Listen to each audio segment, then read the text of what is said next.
have what it takes to be awarded as the best in the business? Here is your chance to apply. Head on over to our website, download the form and apply. If you face any troubles when applying or feel the need to get in touch with us directly, email us, call us, tweet at me directly at Sunanda_J or join our Facebook group. Hello and welcome to Leaders of Tomorrow, 18 Hours daily initiative that celebrates the undying entrepreneurial spirit of micro, small and medium companies. This is the only daily MSME platform in the country, a show where you can voice your concerns and get answers to all your queries directly from our team of experts. We understand the issues that you, the MSME entrepreneur, face, and this show aims to bring you the most relevant and updated information on everything related to your businesses. This is a wedding week special and we're talking to the specialist in the matchmaking business, Gourav Rakshit of Shaadi.com. Thank you very much for speaking with us here on the Leaders of Tomorrow. Such a pleasure having you on the show, particularly because we're doing a wedding week special. Let's start by talking about how the industry has really changed. You've been in the industry for a really long time. You've used technology and been a forerunner in some sense amongst your peers. What kind of changes have you seen? So I think the industry has changed in terms of acceptance of online, the online platform itself. I think that's something that is the biggest shift that no individual player has been able to bring about. If I had to pick one, I'd say Facebook more than anybody else, because people are online and out and about more than they've ever been before. And I think that was one of the bigger challenges for a business like Shaadi.com, to get people to become more public with who they are. And so those kind of shifts are really large. They're to our advantage. Every player in the industry is sort of contributing to it, but now the internet's live and everybody's on it. So it's a very interesting new phase of growth for all our businesses. So when we're talking about the wedding market, of course, there are different segments. Right. There's, of course, matchmaking services. Yes. There's also the offline in some sense of, the venues, the food, Right. clothing, etc. Is it necessary that MSMEs be able to harness technology if they want to talk effectively to this market? I think so. I think that consumers require a significant push from the natural modes that they've been accustomed to so far to be able to move into a new service offering. And so if you look at the evolution of Shaadi.com, it was a significant disruption in the way they were able to connect with other people, which then led them to start to believe. And then word of mouth succeeds like nothing else. Most people, have met somebody through Shaadi.com or know somebody that's met someone through Shaadi.com, and that's the biggest success metric that a business can have. So in the early days, I do think businesses should harness technology because they're able to offer something that doesn't exist today. And at that point, if the proposition is strong, our consumers will come. Let's talk about competition. Sure. In the wedding market, which is so huge, because it is fragmented, small companies are competing with companies like yourself. So what, if you had one piece of advice for our viewers who are watching this show about how MSMEs can compete with larger peers, what would it be?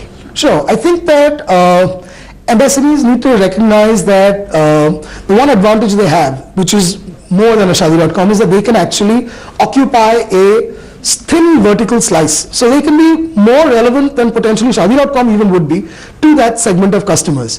So that's to their advantage, and if they can really wow that customer, they should have a play.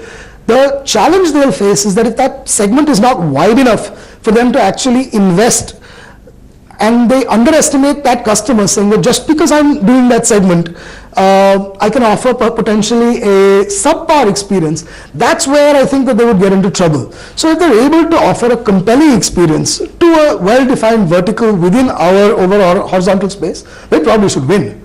I think sometimes they don't see that road as clearly, and so that then becomes sort of self-fulfilling, that they're small, but they're also not at the cutting edge, because the consumer will not take that compromise. Even though that you're choosing to be in that vertical, the consumer now is exposed to everything. And so at some level, their expectations, even if they happen to be in your little vertical, are off, at par with what's best in class in the industry. So speaking of that, what kind of synergies then can MSMEs who are operating in a particular vertical, what kind of synergy can they have with a larger peer?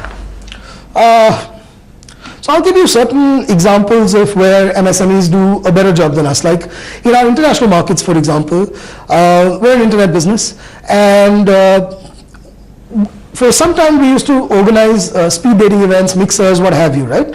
We're not the best company to do that. And MSME is actually better suited to do that than we are. And so there we typically go and partner with them because they're actually more agile than we are on the ground. And so we then sort of, it's a match made in heaven in that sense, because they don't have to invest as much in the overall ecosystem, which is what we take care of, but they can focus on doing stuff that we're not as capable of. So I think that there are, I don't want to call them ancillary services, but there are definitely opportunities to collaborate with MSMEs all across the board.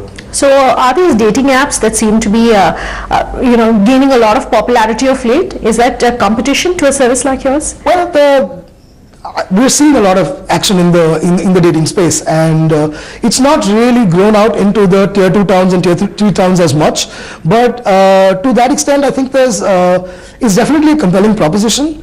Right now matchmaking online is still nowhere near mature, and so the more people that choose to do matchmaking, whether for the purpose of wedding or dating online, it's to our advantage because it gives credibility to the industry. I think that we've seen this wave for the last couple of years. We were tracking it to understand, is India ready? Candidly, I'm not seeing that as of now. I can't put a timeline when, because I do think that we're getting more and more open to adopting different ways of meeting people. But it looks like there's still a few years before it can tip and then go mainstream, because that I think would be one of the things in these industries is that they're ecosystems, they're networks. Unlike an e-commerce business or whatever, you need a large enough network so people can actually find connections, and that's where I think they're hitting a wall a little bit, is my sense. Typically for a Shaadi.com, who's your audience?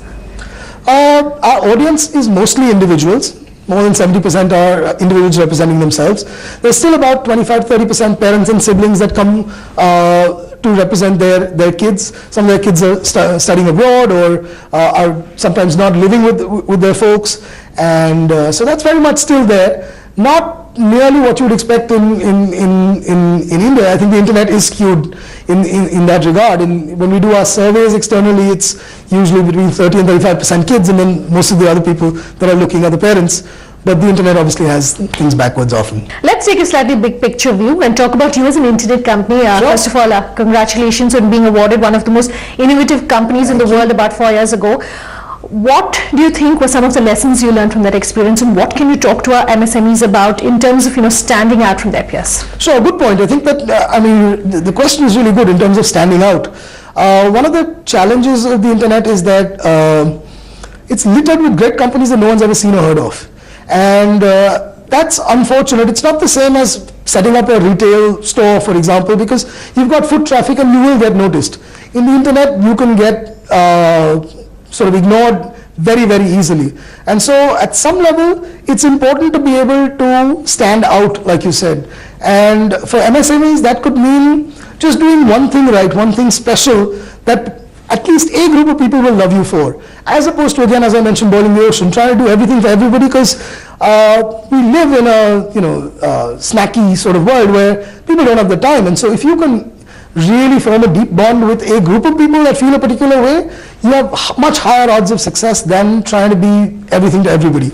It sounds fairly obvious in that sense, but I see a lot of people trying to go big too soon, and the problem with that is that it's easy to go big in short spurts, but you don't get people coming back. And so if you're not holding individuals that engage with you emotionally, then you're probably wasting your money, because it's easy to bring people once to anything.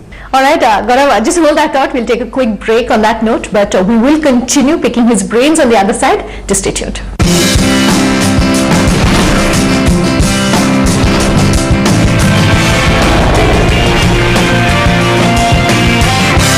Welcome back with us here on the Leaders of Tomorrow, and we're talking all things wedding on this Wedding Week special.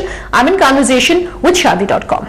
We love talking about do's and don'ts here, the leaders of tomorrow. So I want you to talk specifically to our MSMEs, given that we're in a social age. Right. Most brands now are on social media. And just as often as it is important for brands to have a presence on social media, it's equally important to know how it can backfire and hurt you as a brand. So maybe the top 1 or 2 do's and don'ts when it comes to building a responsible brand online and using social media. Sure, good point. I think the social world is very interesting, and it's been very good to us.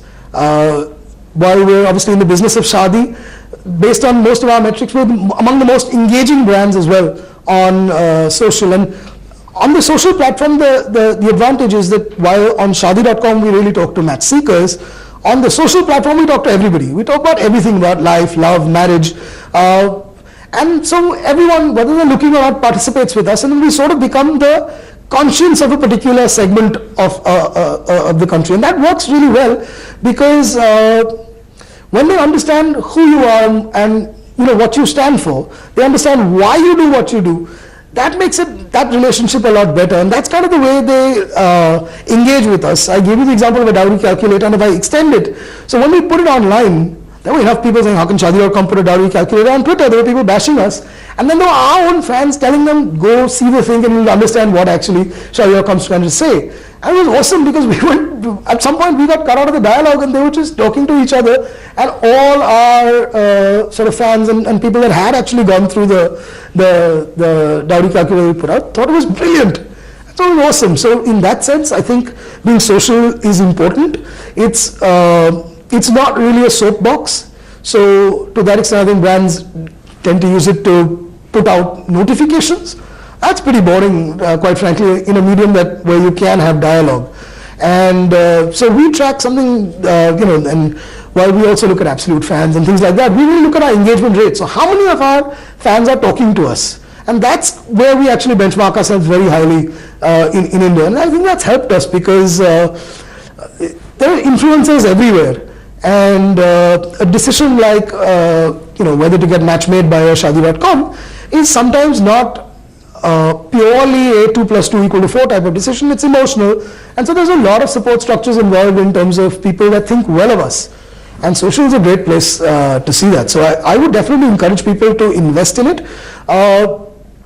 Having said that, it's easy to lose money as well in social. So it's important to make sure that you're doing it with an intent of dialogue and actually track the fact that people are engaging with you, because otherwise you're just buying fans, which I think is no longer acceptable. I mean, I think given what social media offers, it would be criminal to waste money like that. Okay, fair enough. Internet businesses have been on the government's radar for a while now, whether positively or not so favorably. What's your own take on the regulatory environment that exists right now for internet companies? I think it's evolving in India. It's a good thing because I think a lot of the government agencies are concerned, and it's genuine concern. It's not something that they don't necessarily believe in, but they're sort of putting structures from somewhere else. They are, as we become larger and larger, it does affect a lot of people. We sign up more than 11,000 people every day. So it is getting into the fabric of our society, most certainly. And so I think their heart is in the right place. I think there is a bunch of things that they're doing that are really going to help us. They've got this digital locker project, which I think is a really good one. It's probably still 12 months out, where everybody's identities will be sort of managed centrally, if you will. And that will really help us because today, you look at simple things like marriage registries. It's not centrally managed anywhere. So to know whether someone's already married or not, you essentially aren't easily able to find out that information.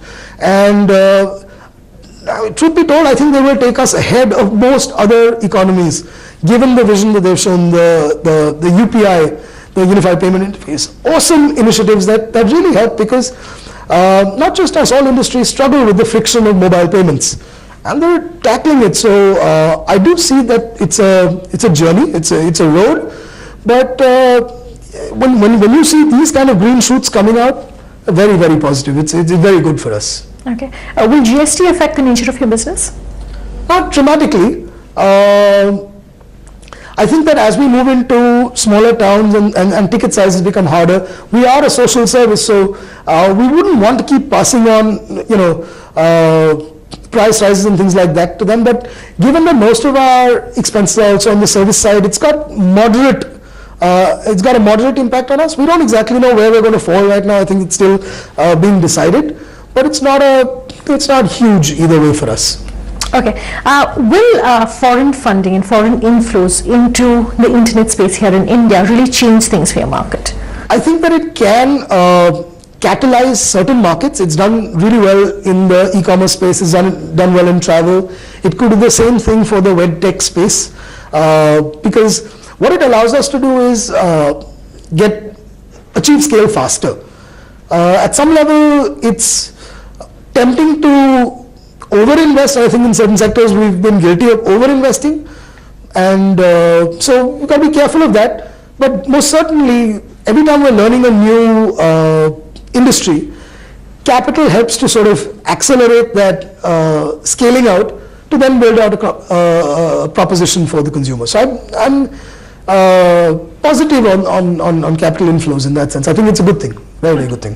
Since you're talking about, global players, any lessons that MSMEs in India, in your opinion, should be taking away from some of their global peers? What are some of the, lessons in excellence we should be learning? Right. So I think we're also seeing the emergence of two types of models. There's the US-centric model, the China model, and they're slightly different. In the US, they focus on one thing, one very, very narrow thing, in fact, and I mean that's what allows a company like WhatsApp to be worth $17 billion and get bought out, because they just solve one problem and do it really, really well. And that's definitely a route to go. A lot of our MSMEs are adopting that, and as we start building out products in India, which I think is still nascent, there's a lot of that going on. And then there's the China way, where they don't look at the individual service, they look at the customer. And they say that this set of customers is mine, and so I'll service them with everything. Movie tickets, home delivery of food, all those kind of things. So they look at, again, narrow segments though, and these guys look at narrow services. In both cases, the learning is narrow, I think, is that don't scale too fast. The problems of scale are manifold. Getting large investors on board that have very high expectations are probably not right for a small business that's trying to figure out its own playbook. And so during that, you really want to have your sword sharpened, whether it's a narrow segment or it's a narrow service.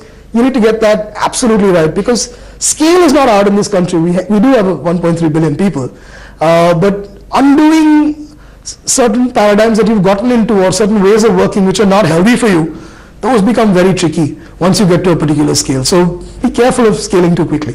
You were talking earlier about the dowry track. I do know that you have Shaadi Cares. Yes. How essential is it for a brand like yourself or for an MSME to have, a public voice when it comes to CSR or engaging with society? Because in some ways also it helps MSMEs build that kind of brand for themselves. That they're a company which is different from their peers. So, I do think that it helps the brand. I'd be lying if I said it doesn't help the brand, but I do think it also reflects who we are.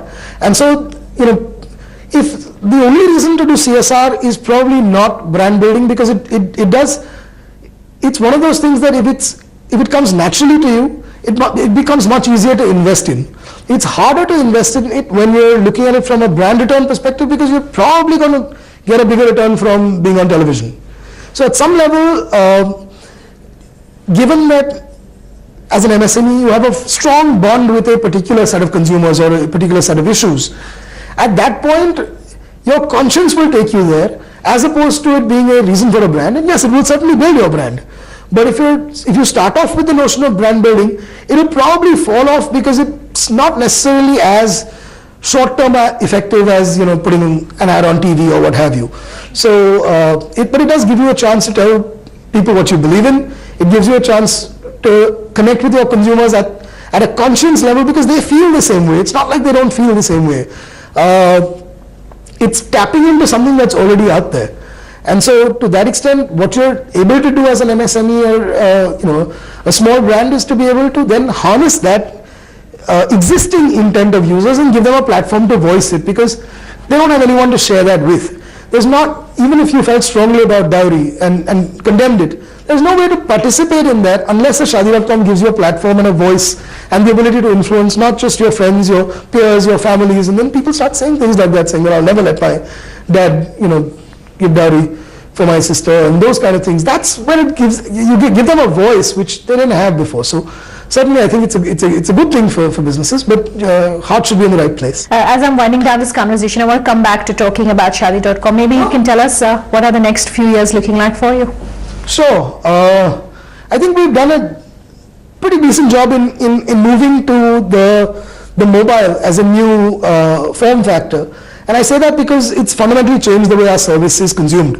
Where we used to count on maybe 30-35 minute sessions in front of a desktop. Now we've got people spending 2 minutes and 3 minutes on Shaadi.com. And so it's important to create relevance in those small snacky moments that people use where they're looking for profiles. And so that was a bit of a journey for us. I think going forward, some of the things that we're keeping an eye on, definitely multilingual. It's more complex than it is in say the media space or in other spaces because there's a lot of user generated content. And so figuring out how to do that in a multilingual fashion while keeping the original context of the user or the content or the intent of the user, that's something that we're grappling with and trying to figure out how to move to. Most certainly discovery algorithms, as we see newer and newer segments coming on to the platform, we sort of have to keep reinventing ourselves in terms of how we do matchmaking, who we sort of recommend. All that's sort of a moving target. There's no end state for that, saying that we're here and all the best to the rest of the guys and catch up when you can. It's not like that. It's new people coming on, new modes of matchmaking, as well as new preferences, if you will. And so we sort of have to keep agile on that. So those are really the key areas that are the crux of our business. Beyond that, like you said, we're looking at the wedding space and thinking about, can we do something disruptive there? But that's early stage still. We're still formulating our thoughts around that. Thank you very much for speaking with us, Gourav. That completely wraps up this special interview with Shaadi.com. But do remember, if you are a business that wants to be featured on the Leaders of Tomorrow, you can write in to us at leadersoftomorrow@tanzgroup.com. You can tweet at me personally at Sunanda_J. You can reach us on social media using the hashtag LOT or call us on that number that you see flashing on your screen. We promise to have all your queries answered. Thanks for watching. Have a good night.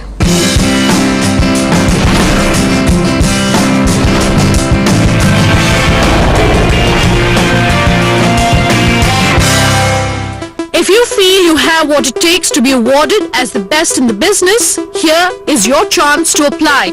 Head on over to our website, download the form and apply.